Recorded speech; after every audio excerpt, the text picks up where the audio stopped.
సత్యాన్వేషణ, ధర్మ సందేహాలపై పండితులు, స్వామీజీలు, గురువుల సమాధానాలు ప్రతిరోజు ఉదయం 9 గంటల నుండి 10 గంటల వరకు, తిరిగి సాయంత్రం 4 గంటల నుండి 5 గంటల వరకు మీ ఏపీటీవీ జర్నలిస్ట్ ఛానల్లో సత్యం కోసం, ధర్మం కోసం. Please subscribe our channel.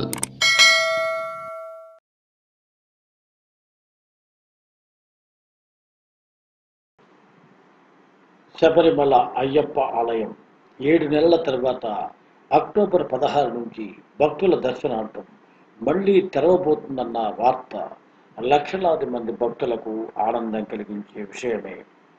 దేశంలో కరోనా భయం ఇంకా అలాగే ఉన్నది.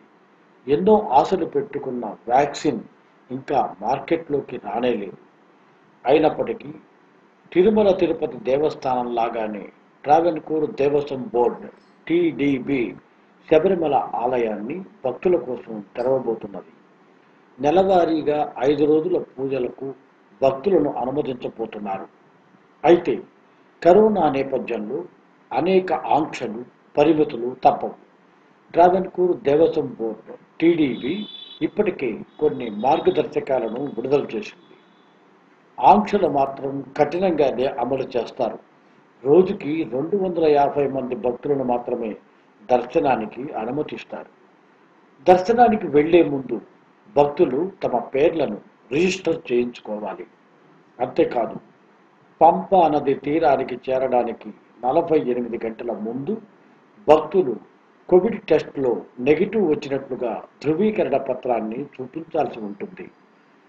అయ్యప్ప స్వామి వారిని చూడటానికి వచ్చే భక్తులు ముందుగా పంపకు చేరుకుని అక్కడి నుంచి అడవి మార్గంలో కొండనెక్కి ఆలయానికి చేరుకుంటూ ఉంటారు. ఈసారి పంపా నదిలో స్నానం చేయడం కుదరదు. కొండ మీద దర్శనం అయ్యాక అక్కడే ఉండిపోకూడదు, తిరిగి కిందికి వచ్చేయాల్సిందే. కొండలు, గుట్టలు ఎక్కేటప్పుడు మాస్కులు మరి ధరించాలా? ఈ విషయంపై ఇంకా క్లారిటీ రాలేదు. 5 కిలోమీటర్ల మేర కొండ ఎక్కేటప్పుడు ఎంతటి వారికైనా అలుపు, ఆయాసం రావడం సహజమే. మాస్కులు కూడా ధరించి కొండ ఎక్కితే ఊపిరాడకపోవడం వంటి సమస్యలు రావచ్చు. ఆక్సిజన్ సరిగా అందని వారి కోసం ఆక్సిజన్ పార్లర్లు అక్కడక్కడ ఉన్నా చాలామందికి హృద్రోగ సమస్యలు వస్తూ ఉంటాయి.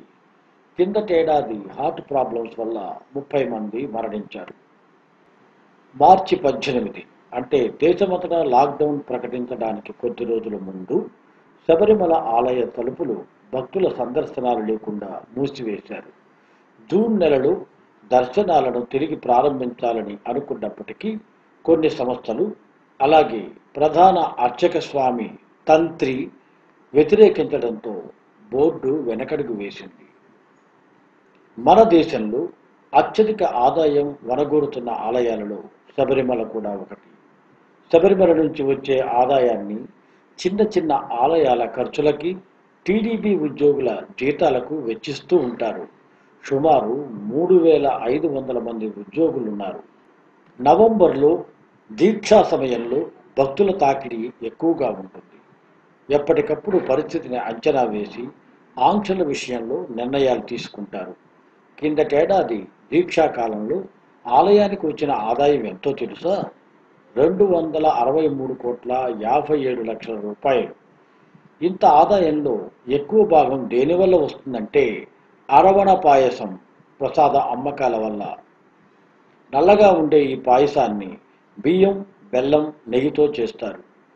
దక్షిణాదిలోని 5 రాష్ట్రాల నుంచి ఎక్కువ సంఖ్యలో భక్తులు శబరిమల వస్తూ ఉంటారు. దీక్షా కాలంలో వచ్చే భక్తుల సంఖ్య గమనిస్తే మక్కా తర్వాత ఒక సీజన్లో ఎక్కువ మంది భక్తులు వచ్చే మతపరమైన క్షేత్రం ఇదే. దీక్షా కాలంలో రోజుకి 5 నుంచి 8 లక్షల మంది భక్తులు అయ్యప్ప స్వామిని దర్శించుకుంటూ ఉంటారు. ఒక పక్క కరోనా భయం, మరొక పక్క ఆంక్షల చట్టం. ఈ నేపథ్యంలో ఈసారి శబరిమలలో శరణఘోష ఏ స్థాయిలో ఉంటుందో వేచి చూడాలి. అయ్యప్ప స్వామి మీద నమ్మకమే భక్తులను నడిపిస్తూ ఉంటుంది. ఈసారి అదే జరుగుతుందని ఆశిద్దాం. Please subscribe our channel.